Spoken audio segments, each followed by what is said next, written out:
명탐정 홈즈와 도둑 루팡이 두뇌 대결을 벌이는 그런 추리소설의 한 장면입니다.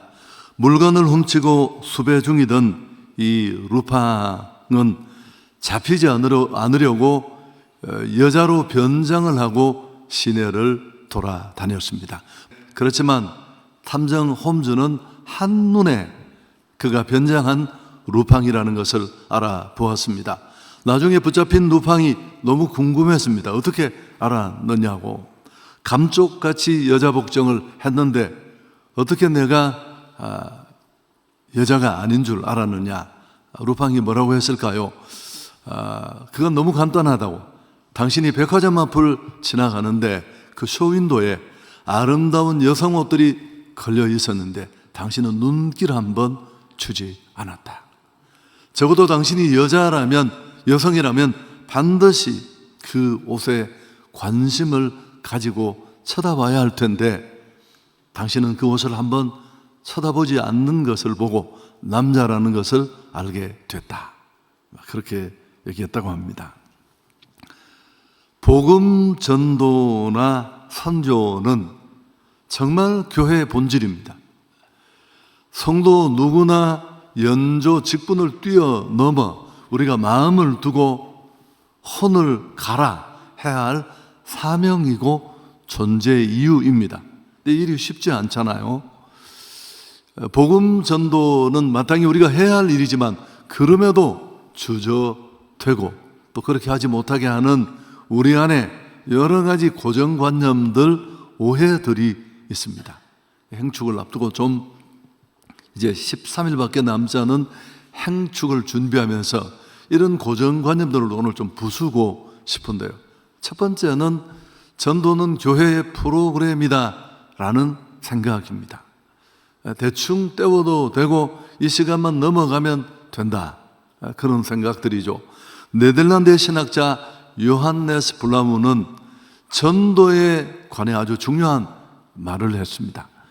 불은 타기 위해 존재하는 것처럼 교회는 전도하기 위해 존재한다. 불은 타기 위해 존재하는 것처럼 교회는 복음 전도를 위해 존재하는 기관입니다. 전도는 결코 복음 증거 선교는 프로그램이나 행사가 될 수 없습니다. 행정, 재정, 사역, 조직 모든 것들을 극대화해서 정말 총력전을 펼쳐야 할 교회의 존재 목적입니다. 핵심 역량이 모두 거기 집중돼야 합니다. 어떤 교회는 혹주보에 이렇게 적기도 합니다. 총력 전도의 해. 물론 틀린 말도 아니고 뭐 그렇게 크게 잘못된 게 아닙니다만은 전도하는 해가, 전도에 집중하는 해가 따로 있다는 것 어폐가 있습니다. 올해도 내년도 또 우리가 주님 앞에 서는 그날까지 멈추지 말아야 합니다. 모든 에너지와 역량이 여기 집중돼야 합니다. 목숨 걸고 해야 할 교회 존재 이유니까요. 또 한 가지 우리가 복음 전도나 선교에 가지고 있는 오해, 잘못된 편견이 뭐냐 하면 전도는 은사하다. 이건 정말 독약처럼 많은 성도들을 붙잡고 있는 잘못된 생각입니다. 전도의 은사를 받은 사람만 하는 것이다. 나처럼 좀 이렇게 사람 앞에 서는 것도 힘들어하고 내성적인 사람은 해당되지 않는다라는 생각인데 아닙니다. 전도는 은사가 아니라 모든 기독인에게 주어진 하나님의 명령입니다. 권고나 권유가 아니에요. 선택의 여지가 없습니다. 하고 싶든 하고 싶지 않든 해야 합니다. 밥맛 없다고 밥 안 먹습니까? 입맛 없다고 곡기 끊고 천국 갑니까? 그럴 수 없듯이 때를 얻든지 못 얻든지 해야 합니다. 코로나19 속 그 준엄한 상황에 사람들을 얼마나 불편하게 할 수 있는 오해의 소지가 한가득임에도 불구하고 우리가 전도와 선교를 멈출 수 없었던 이유가 바로 여기에 있습니다. 여러분, 은사와 명령을 혼동하지 않았으면 좋겠습니다. 또 한 가지가 있는데, 전도는 어렵다. 아마도 대부분의 성도들이 이 핑계에 붙잡혀 있지 않을까 생각합니다. 전도는 너무너무 힘들고 어렵다. 현대그룹에 지금은 돌아가셨지만 고 정주영 회장은 정말 그분이 여러 가지로 부족하지만 많은 일들을 이뤄냈잖아요. 어떤 일을 맡기면 어렵다, 힘들다고 말하는 직원에게 뭐라고 했을까? 해봤어? 아니, 해보기나 했어? 가려 하지 않고, 만나려 하지 않고, 말하려 하지 않게 전도가 어려운 겁니다. 온갖 핑계를 대며 가지 않고, 만나지 않고, 말하지 않고, 그래서 전도는 힘들고 부담되고 어렵다. 이렇게 우리 생각을 자꾸만 조여가게 만드는 것, 이건 진짜 영적 전쟁입니다. 이건 마귀의 설득이에요. 얼마나 많은 성도들이 성경의 감동이 아니라 이런 마귀의 전략에 속아 넘어가서 전도는 어려워, 내가 할 수 있는 일은 아니야, 열심히 있는 전도대가 하는 일이지. 여러분, 그렇지 않습니다. 순종하면 그분이 일하실 줄 믿습니다. 평생 예수 믿어 보지 못했던 기적 같은 은혜, 나의 복음 증거를 통해 한 사람이 주님 앞으로 돌아오는 그런 놀라운 생명의 출산을 목도하게 될 것입니다. 요나는 오늘 본문으로 들어가는데요, 아수르 제국의 수도인 니느웨로 가라는 하나님의 음성을 듣습니다. 자, 우리 2절 함께 읽습니다. 너는 일어나 저 큰 성읍 니느웨로 가서 그것을 향하여 외치고 그 악독이 내 앞에 상달되었다. 하나님은 요나를 향해 니느웨로 가서 그들을 향하여 복음을 전하라. 그러나 요나는 우리가 알듯이 이런 하나님의 명령을 정면으로 거부합니다. 니느웨로 가는 게 아니라 그 정반대 방향인 다시스로 가는 배를 잡아 타고 도망갑니다. 유대인들에게 니느웨는 악명 높은 성읍이었습니다. 아수르의 왕들은, 악수르는 특히나 유대인들을 아주 잔혹하게 대했습니다. 그런 자들에게 살리는 복음을 전한다는 일은 요나에게 무척 민족적으로, 정서적으로 달갑지 않았을 겁니다. 그래서 그는 그렇게 도망간 건데, 그러나 하나님은 강권적으로 요나를 이끕니다. 마지못해 그는 등 떠밀려 다시 니느웨로 가게 됩니다. 그저 성을 스쳐 지나가면서 주마감산격으로 외칩니다.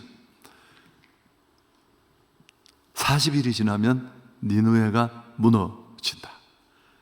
여러분, 히브리어 단어로 딱 6단어예요. 3일 길을 걸어야 갈 수 있는 그 큰 도시, 100만이 넘는 인구가 살던 그 고대 도시 한가운데를 그냥 별 고민 없이 지나가면서 40일이 지나면 니느웨가 무너진다. 근데 이런 경고를 듣고, 요나의 경고를 듣고 그 악한 길에서 그들이 돌이킵니다. 자, 5절, 요나서 3장 5절 6절인데요, 함께 읽습니다. 니느웨 사람들이 하나님을 믿고 금식을 선포하고 높고 낮은 자를 막론하고 굵은 베옷을 입은지라 그 일이 니느웨 왕에게 들리매 왕이 보좌에서 일어나 왕복을 벗고 굵은 베옷을 입고 제 위에 앉으니라. 금식을 선포하고 왕에서 짐승에 이르기까지 모두가 회개하고 하나님 앞으로 돌아왔습니다. 여러분, 요나서의 대체적인 줄거리를 짧게 말씀드렸습니다마는 오늘 이 요나서에, 또 요나의 이 정말 진심 담기지 않은, 마지못해 등 떠밀려 전하는 그 복음을 듣고도 돌아오는, 민족이 주님 앞으로 돌아오는 이 모습을 보면서 우리는 앞에 말씀드렸던 그런 전도의 오해도 깨트리고 또 복음을 전하는 일에 대한 몇 가지 교훈을 얻게 됩니다. 첫 번째 우리가 받을 수 있는 교훈이 뭐냐 하면, 하나님의 명령인, 존재의 목적인 이 복음 전도를 외면하면 그 인생은 자꾸만 내려갈 수밖에 없다라는 겁니다. 우리 성경을 보면 요나의 행적이 성경에 이렇게 간헐적으로 기록이 되어 있습니다만은 주목해 볼 부분은 1장 3절에 그러나 요나가 여호와의 얼굴을 피하려고 일어나 다시스로 도망하려 하여 요바로 내려갔다. 또 1장 5절 뒷부분에도 그러나 요나는 배 밑층에 내려가서 누워 깊이 잠이 든지라. 자꾸만 내려가고 마침내 그가 탄 배는 풍랑을 만나고 그는 바다에 던져지고 바다 밑으로 깔아앉고 물고기 뱃속으로까지 빠져들고 내려갑니다. 요나의 삶은 자꾸만 아래로 가라앉는데요. 저는 성경의 이런 표현들이 결코 우연이 아니라고 생각합니다. 뭔가 우리에게 가르쳐 주려는 바, 시사하려는 바가 있다고 생각하는데, 하나님의 명령, 복음 전도를 외면하면 그 교회, 그 성도 자꾸만 이럴 수밖에 없습니다. 여러분, 사명을 외면하면 풍랑을 만나게 됩니다. 새겨보아야 할 말씀인데, 이 말을 좀 반대로 뒤집으면 힘들고 버겁고 부담스럽잖아요. 전도하는 일은 나나 꼿꼿이 신앙을 세워 지키는 일도 쉽지 않은데, 그러나 그 사명에 나를 던지면 자꾸만 행복해지고 어렵고 힘들지만 새로워지고 축복의 자리에 설 수 있습니다. 그러나 거부하면 요나처럼 되는데, 요나가 자기 신세를 한탄하며 하나님 앞에 기도하는 내용이 2장에 나오는데, 2장 3절에 주께서 나를 깊음 속 바다 가운데 던졌다. 2장 6절에도 내가 산의 뿌리까지 내려갔습니다. 자꾸만 이런 환경으로 몰립니다. 그러나 복음을 전할 때, 목적대로 살 때 너희는 먼저 그의 나라와 그의 의를 구하라. 그 하나님 나라에 마음을 두고 힘들지만 해야 할 그 일을 하고 사명 따라가면 우리의 값어치도 달라질 줄 믿습니다. 그 나라와 그 일을 우선순위에 두고 내 삶을 재편하고 사역을 재편해서 달려가면 하나님이 기억해 주십니다. 저는 제 사역을 봐도 그렇고 우리 교회 일을 봐도 그렇고 제 개인의 삶도 그렇습니다. 온갖 은혜와 축복을 누리게 됩니다. 또 하나, 두 번째, 오늘 이 요나서의 말씀을 통해 우리가 받을 수 있는 교훈이 있다면, 복음 전도는 한 영혼이 주께로 돌아오는 일은 하나님이 주도하신다. 이건 전적으로 하나님의 일입니다. 여러분, 니느웨의 구원이 요나로부터입니까? 하나님으로부터입니까? 물을 필요도 없습니다. 하나님이 하셨습니다. 하나님께서는 그 어느 누구도 멸망하기를 원치 않았습니다. 오늘 예수 믿고 구원받은 나만이 아니라, 우리만이 아니라, 베드로후서 3장 9절 함께 읽을까요? 주의 약속은 어떤 이들이 더디다고 생각하는 것 같이 더딘 것이 아니라 오직 너희를 대하여 오래 참으사 아무도 멸망하지 아니하고 다 회개하기에 이르기를 원하신다. 이게 하나님의 마음이에요. 이미 구원받고 우리 속에 안착해 있어 하늘 소망 붙잡고 달려가는 우리만이 아니라 그리스도 밖에 있는 그 많은 사람들, 하나님의 형상대로 지음받은 그 누구 어떤 한 사람도 죄로 망하지 않고 다 회개하기를 그분은 원하십니다. 요나는 마치 자신이 니느웨의 구원을 전하고 복음을 전하는 주도권이 있는 양 행동합니다마는, 사실은 그래서 하나님의 의도와는 정반대로 가잖아요. 동편으로 가라고 하는데 서편인 다시스로 도망가려 했고, 물론 하나님은 이런 요나를 그냥 두지 않으셨습니다. 절대. 광풍으로 응답하셨고 결국 그는 다시 등 떠밀려 그곳을 가게 됩니다. 이걸 보면 전도는 철저하게 하나님의 일입니다. 내가 하지 않으면 하나님은 누구를 통해, 오늘 우리가 못하면 또 다른 어떤 민족을 통해서라도 복음을 들어야 될 자들을 복음을 듣게 합니다. 우리에게는 책임이 있겠지만 복음 전도는 철저히 하나님이 주도하십니다. 사도행전 2장 47절에 보면 하나님을 찬미하며 또 온 백성에게 칭송을 받으니, 그 다음 주께서 구원받는 사람을 날마다 더하게 하시니라. 구원받는 사람을 날마다 더하게 하시는 주체가 도대체 누구예요? 전도자입니까? 아닙니다. 구원은 하나님께 있습니다. 하나님이십니다.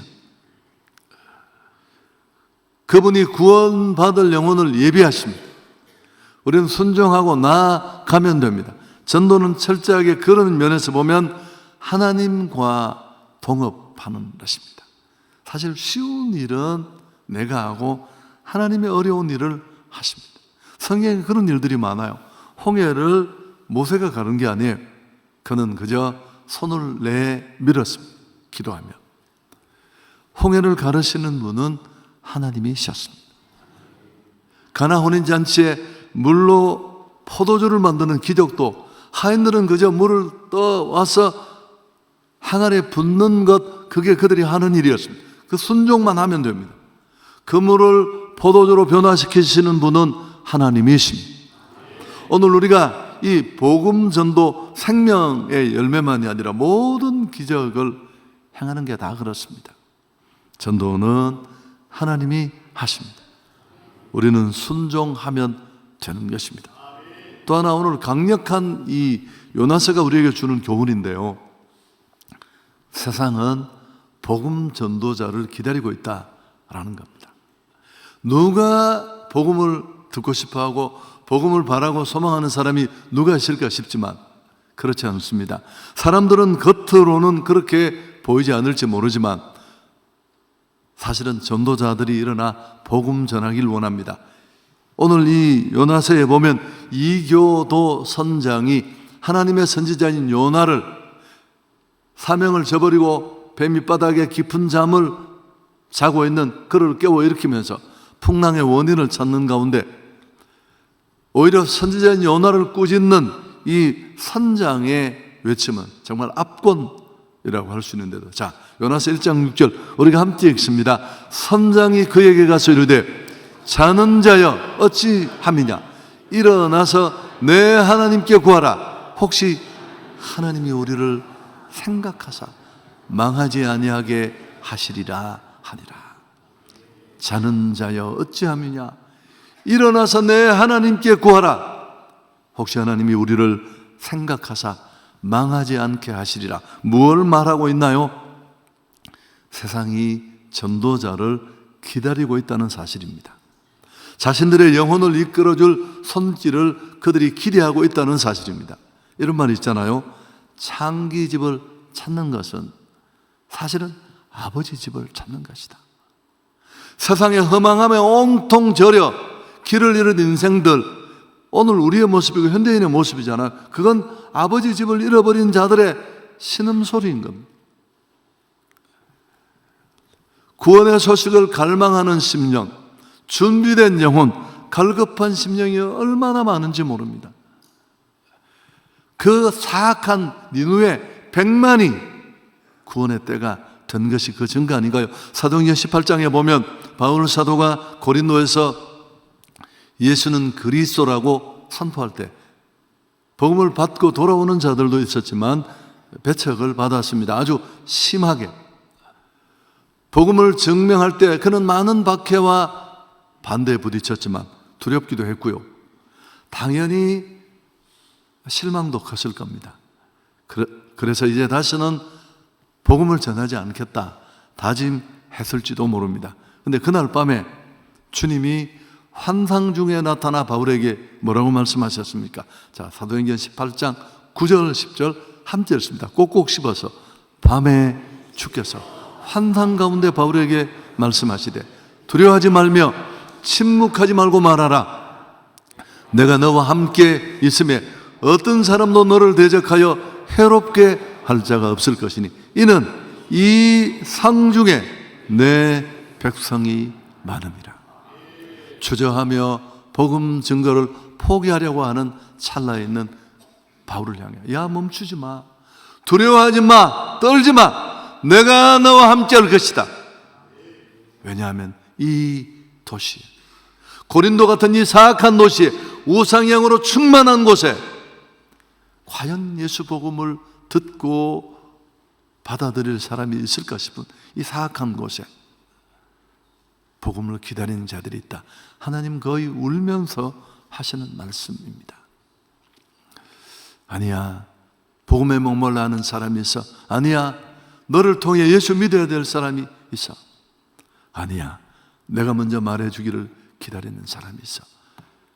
여러분, 한성교회가 어려울 때 동계 선교지를 찾는 중에, 제가 대구 있을 때 여러 번 여름에 갔던 그 몽골을 생각하고, 몽골의 그 40도가 넘는 추위 속에 동계 선교를 가겠다고 처음 시작했을 때 엄청난 비용을 쓰면서 그 결정을 내리는 제가 얼마나 고민이 많았을까요? 정작 그곳에 가서 기도하는 시간에도 하나님, 왜 여기 와야 합니까? 무슨 사람 많이 모아서, 와, 사람이 4,000명이나 모였대, 그런 얘기 들으려고 모이지도 않았겠지만 하나님이 깊은 기도 속에 들려주신 말씀이 뭐였을까요? 그렇습니다. 이곳에 오늘 구원받아야 될 사람이 있다. 너 한 영혼의 가치를 알지? 그 한 영혼의 가치는 천하보다 더 소중하대. 한 영혼이라도 주님 앞에 돌아오면 충분하지 않느냐? 설교 정리합니다. 건강한 교회, 행복한 성도가 되는 비결이 뭘까요? 막 모여서 교제하고 윷놀이하고 막 냄비 하나씩 받아서 머리에 이고 돌아가고 막 교회 너무 재밌다. 카페리 모델링해서 막 고상한 커피 마시면서 고소하다. 이게 맛이 제대로 나왔네. 인테리어 좋네. 여러분, 꿈 깨십시오. 절대 거기 행복한 일은 없습니다. 주님이 우리에게 맡기신 거부할 수 없는 이 명령, 우리가 따라가야 할 줄 믿습니다.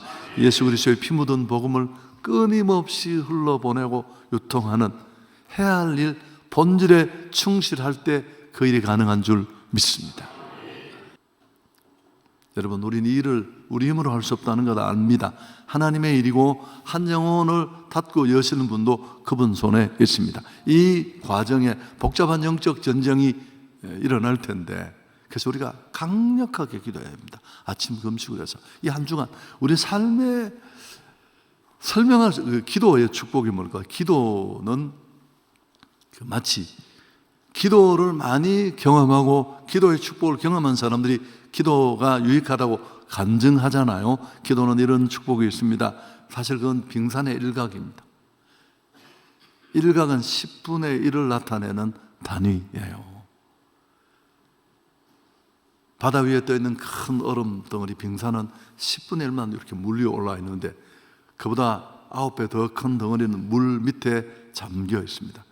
여러분, 우리가 기도하며 누리는 축복은 다 설명할 수 없는 어마어마한 은혜, 시시한 영혼을 복되게 가치있게, 정말 하나님 앞에 나오지 않을 것 같은 골수 세상쟁이들, 우상쟁이들을 뒤집는 은혜도 기도 시간에 일어날 줄 믿습니다. A.W. 토저는 마지막 얘기입니다. 왜 부흥이 지체되는가? 라는 책에서 아주 신랄하게 이렇게 말했습니다. 기도하지 않는 목사, 전도사, 교역자는 장난치는 사람이다. 기도하지 않는 평신도는 방황하는 자다. 다시 한번 할까요? 기도하지 않는 목사, 전도사, 교역자는 장난치는 사람이에요. 쇼를 하는 거죠. 아무것도 할 수 없는데 지가 모든 것을 하는 것처럼 착각하고 있으니까. 기도하지 않는 평신도는 방황한 자입니다. 이번 한 주간 우리 함께 나와서 월요일부터 출발해요. 좋으신 하나님께 영광을 돌리겠습니다.